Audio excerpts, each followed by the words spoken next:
Good morning all of you. तो आज हम जो टॉपिक कर रहे हैं वो कर रहे हैं सेट्स। सेट्स क्या होता है आज हम इसके बारे में डिस्कस करेंगे और साथ में ये भी देखेंगे कि कैसे सेट्स को रिप्रेजेंट किया जाता है और ये कितने टाइप्स के होते हैं। ठीक है, सेट्स का मतलब क्या होता है आपके पास कलेक्शन। ठीक है, और यहाँ पर कलेक्शन किस चीज़ की, कोई भी हो सकती है आपके पास, चाहे वो रिवर हो, पेन हो, बुक्स हो, कोई भी आपके पास चीज हो उसकी आप क्या करते हो जब कलेक्शन करते हो। अब उसके बाद एक वर्ड और आता है क्या, वेल डिफाइंड, यानी वेल डिफाइंड। पहले तो हमने समझा कलेक्शन, अब हम बात कर रहे हैं well defined collection of an object. यानी जब आपके पास क्या होता है, एक वेल डिफाइंड कलेक्शन होती है। किसकी कलेक्शन होती है? Of an object. यहाँ पर ऑब्जेक्ट क्या है, कुछ भी हो सकता है आपके पास, चाहे रिवर हो, चाहे माउंटेन्स हो, चाहे बुक्स हो, मैन वुमेन, किसी भी चीज़ की। यानी जब आप क्या करते हो, कलेक्शन करते हो और वो कलेक्शन कैसी होती है, वेल डिफाइंड होती है, तो उसे हम क्या कहते हैं, सेट्स कहते हैं। अब हम बात करते हैं कि वेल डिफाइंड का मतलब क्या है।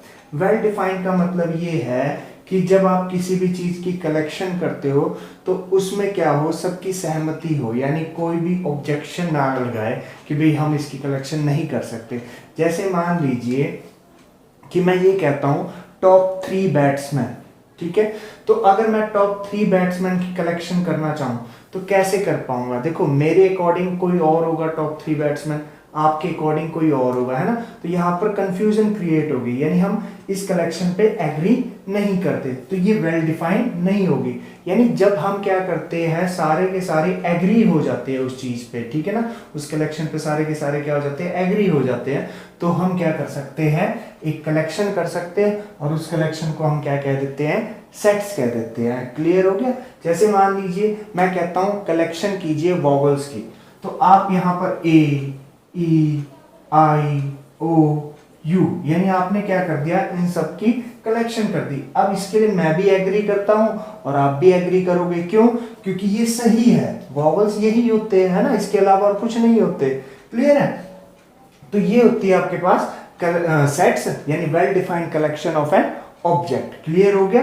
अब हम बात करते हैं यहाँ पर किस चीज की, कि सेट्स को कैसे डिनोट किया जाता है, कैसे रिप्रेजेंट किया जाता है। तो जो सेट्स है ना, वो हमेशा किस में लिखे जाएंगे आपके पास, कैपिटल लेटर्स में। ये चीज आपने हमेशा ध्यान रखनी है कि जो सेट्स है वो हमेशा कैपिटल लेटर में लिखे जाएंगे। यानी ए से भी डिनोट कर सकते हो आप, बी से भी कर सकते हो, एक्स से भी कर सकते हो, वाई से कर सकते हो, जेड से, पर कैपिटल लेटर होने चाहिए। ठीक है, ये तो होगी आप डिनोट करते हो। रिप्रेजेंटेशन कैसे करते हो इसे, इस तरह करली ब्रैकेट में। यानी अगर मान लो मैंने क्या करना है, इसे सेट में लिखना है, ठीक है ना, कलेक्ट करना है, तो सेट में कैसे लिखा जाएगा, यहाँ पर ए की जगह आप कुछ भी यूज कर सकते हो। ठीक है, is equal to curly bracket और इसके अंदर ये सारे के सारे लिख दोगे, ए, ई, आई, ओ, यू। तो ये आपने क्या कर दी है, एक सेट बना दिया है। ठीक है, अब यहां पर आपने एक चीज नोटिस करी होगी कि ये जो है आपके पास ए, ई, आई, ओ, यू, ये क्या है, आपके ऑब्जेक्ट्स है। यानी आपने क्या करा था, यहां पर वेल डिफाइंड कलेक्शन करी, किसकी, वॉवल्स की। क्लियर हो गया? और हर एक को किसे सेपरेट कर दिया, कॉमा से। अब उसके बाद इन ऑब्जेक्ट्स को क्या कहते हैं, इन ऑब्जेक्ट्स को हम कहते हैं एलिमेंट्स। यानी जब ये सेट्स में लिखे जाते हैं ना, तो इसे हम क्या कह देते हैं, एलिमेंट्स कह देते हैं। क्लियर हो गया? यानी well defined collection of an object, और जब उस ऑब्जेक्ट को हम सेट में लिखते हैं तो उसे हम क्या कह देते हैं, एलिमेंट्स लिखते हैं। और एलिमेंट्स हमेशा ही स्मॉल लेटर में लिखे जाएंगे। जो सेट्स है वो आपके किस में लिखे जाते थे, कैपिटल लेटर्स में, और जो एलिमेंट्स है वो हमेशा आपके किस में लिखे जाएंगे, स्मॉल लेटर्स में। तो ये चीज आपको क्लियर होगी कि सेट का मतलब क्या है, कलेक्शन, और कैसी कलेक्शन है, well defined collection. Well defined का मतलब क्या हो गया कि हर कोई उस बात पे एग्री हो, यानी जो भी आपने कलेक्शन करी है उस पे हर कोई क्या हो, एग्री हो। ठीक है, और सेट्स को डिनोट किससे करते हैं, कैपिटल लेटर से, रिप्रेजेंट कर्ली ब्रैकेट से। क्लियर हो गया? ठीक है, अब हम बात करते हैं नेक्स्ट टॉपिक की, कि रिप्रेजेंटेशन ऑफ ए सेट यानी हम किस तरह से सेट को डिस्क्राइब करते हैं। तो आइए देखते हैं। देखिए अब हम सेट्स को क्या कर सकते हैं, दो टाइप से रिप्रेजेंट कर सकते हैं या डिस्क्राइब कर सकते हैं। फर्स्ट क्या है आपके पास, रोस्टर मेथड, और सेकंड क्या है आपके पास, रूल मेथड। ठीक है, अब यहां पर इसे समझने के लिए, रोस्टर मेथड को समझने के लिए हम क्या करते हैं, एक सेट बनाते हैं और इस सेट के अंदर मैं क्या करता हूं, नेचुरल नंबर्स, ठीक है, यानी even natural number less than 10। तो इवन नेचुरल नंबर, मुझे पता है नेचुरल नंबर कहां से स्टार्ट होते हैं, 1 से, फिर 2, फिर 3, फिर 4, 5, 6, 7, 8, 9, 10 up to so on, infinite तक होते हैं ना। अब इसमें वो natural number, even natural number जो लेस देन क्या है, 10 है, तो 2, 4, 6 और 8, यानी इनकी मैंने क्या कर दी, कलेक्शन कर दी। तो 2, 4, 6, 8। तो यही आपका क्या होता है, रोस्टर फॉर्म होता है। रोस्टर फॉर्म में क्या होता है, मेथड में क्या होता है कि हम सारे के सारे एलिमेंट्स लिख देते हैं। मान लीजिए अगर मैं कहता ना यहाँ लेस देन 12, तो 10 भी लिख देते हैं, यानी सारे के सारे एलिमेंट्स लिख देते हैं। उसे हम क्या कहते हैं, रोस्टर मेथड कहते हैं। सेकेंड है आपके पास रूल मेथड। देखो ये तो है रोस्टर मेथड से, और रूल मेथड से अगर मुझे इसे डिस्क्राइब करना हो तो कैसे करूंगा, सेम वही, ए इज इक्वल टू, ये क्या है, एलिमेंट्स है। सेट के अंदर क्या होते हैं, एलिमेंट्स। एलिमेंट्स को किससे लिखा जाता है, स्मॉल लेटर से, सच दैट, आप ऐसे भी लिख सकते हो, ऐसे भी लिख सकते हो, वो आपकी मर्जी है। तो यहां पर x सच दैट, ये x क्या है, इनमें से कोई भी नंबर हो सकता है, क्लियर है। अब x is equal to 2n, x is equal to 2n।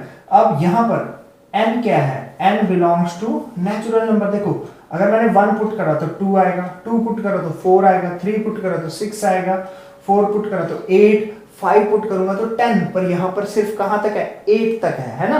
तो यहां पर मुझे n की कंडीशन देनी पड़ेगी कि n less than equal to 4, clear है। तो ये चीज मैंने किस में कर दिया, रूल में कर दिया। यानी यहां रोस्टर में तो हम सारे के सारे एलिमेंट लिखते हैं, रूल मेथड में हम क्या करते हैं, कंडीशन लगा देते हैं। अब देखो 2, 4, 6, 8 है, इसे मैंने इस तरह से क्या करा, डिस्क्राइब करा, कैसे कि x का मतलब क्या है, स्मॉल लेटर में लिखा गया, इसका मतलब x इज एन एलिमेंट। ठीक है, अब ये एलिमेंट क्या है, इसे देख के मुझे पता लग रहा है कि ये 2n है, जहां n belongs to natural number.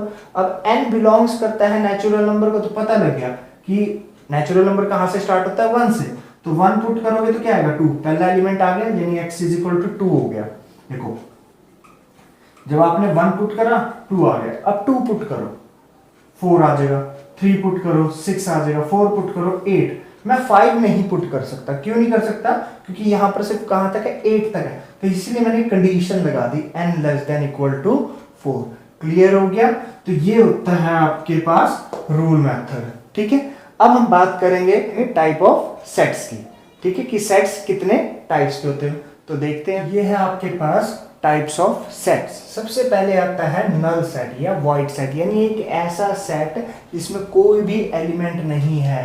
For example जैसे मान लीजिए a इज इक्वल टू बस करली ब्रैकेट, तो ये क्या आपके पास नल सेट। इसे हम इससे भी रिप्रेजेंट करते हैं 5 से, क्लियर है। या तो ये लिखा जाता है या ये लिखा जाता है, ठीक है। और यहां पर एक चीज ध्यान रखनी है कि मान लीजिए अगर मैंने यहां पर ये करली ब्रैकेट है और इसके अंदर ये लिख दिया, ठीक है, तो ये आपका नल सेट नहीं है, क्योंकि इस सेट के अंदर एक एलिमेंट आ गया, वो क्या है 5, ठीक है। तो जो नल सेट होगा ना उसके अंदर कोई भी एलिमेंट नहीं होगा, क्लियर हो गया।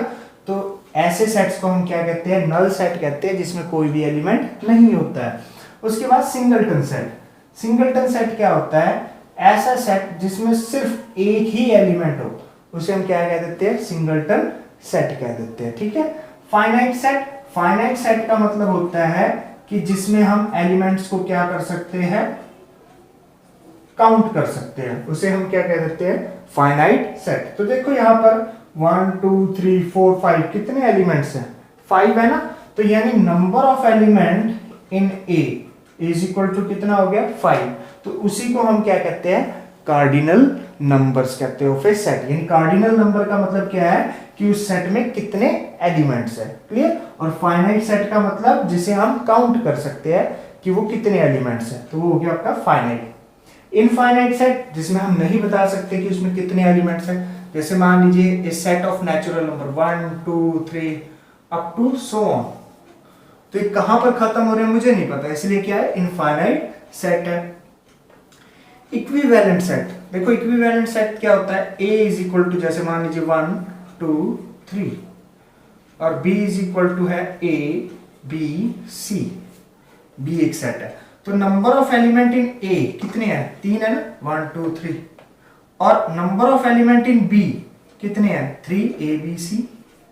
तो यानी इक्विवेलेंट सेट वो होते हैं जब दो सेट में क्या होंगे, इक्वल नंबर ऑफ एलिमेंट्स होंगे। देखो इसमें भी 3 है इसमें भी 3 है, तो इसे हम क्या कह देते हैं, equivalent set.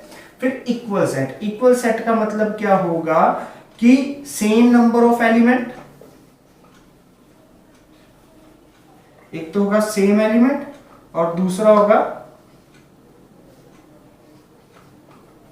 Equal number of elements. यानी अगर ए सेट है उसमें एलिमेंट्स है 1 2 3 और बी सेट है उसमें एलिमेंट्स है 3 2 1, तो ये क्या है आपके इक्वल सेट है। देखो 1 2 3 तीन एलिमेंट है, इसमें भी 1 2 3 तीन एलिमेंट, यानी पहली कंडीशन होगी, second condition equal number of element, दूसरी कंडीशन कि सेम एलिमेंट, देखो इसमें 1 है इसमें भी 1 है, इसमें 2 है इसमें भी 2 है, इसमें 3 है इसमें भी 3 है ना।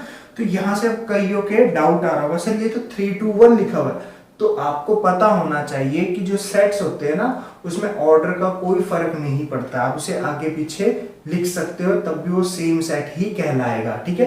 ये क्या होते हैं, इमैटेरियल होते हैं, इसमें आगे पीछे लिखने से कोई फर्क नहीं पड़ता, ठीक है। दूसरा रिपीटेशन, यानी मान लीजिए अगर मैं कहता हूं ये स्कूल है, ठीक है, इससे क्या करें आप एक सेट बनाइए, इस वर्ड स्कूल के मतलब ये जो वर्ड है स्कूल, ठीक है, इससे क्या करें आप लेटर कलेक्ट करें और उससे क्या बनाइए, कलेक्शन करें, सेट्स बनाइए। तो S C H O L, यानी देखो O कितने टाइम्स था, 2 टाइम्स था, पर मैंने लिखा कितने टाइम, 1 टाइम। यानी सेट में क्या होता है कि कोई भी चीज मान लो कि कई बार रिपीट हो रही है तो उसे सिर्फ आप कितनी बार लिखोगे, एक बार लिखोगे। क्लियर हो गया। तो ये था आज का टॉपिक, तो होप आप सबको अच्छे से समझ आया होगा। Thank you.